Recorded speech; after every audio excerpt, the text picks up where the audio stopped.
Today, it has been reaffirmed throughout our session that we hold the July mandate in the highest regard and are committed to honoring its principles for our people. While many perspectives have been voiced, the consensus remains that the spirit of that mandate must guide us.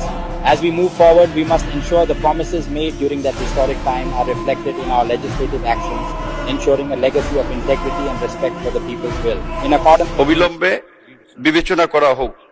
আবার বলেন, উত্থাপিত আকারে বিবেচনা করা হোক। আবার বলেন, অবিলম্বে বিবেচনার জন্য আবার উত্থাপন করুন।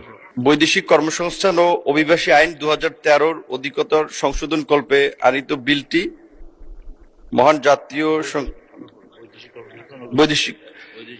বৈদেশিক কর্মসংস্থান ও অভিবাসী সংশোধন বিল 2026 অবিলম্বে উত্থাপিত আকারে অবিলম্বে বিবেচনা করা হোক।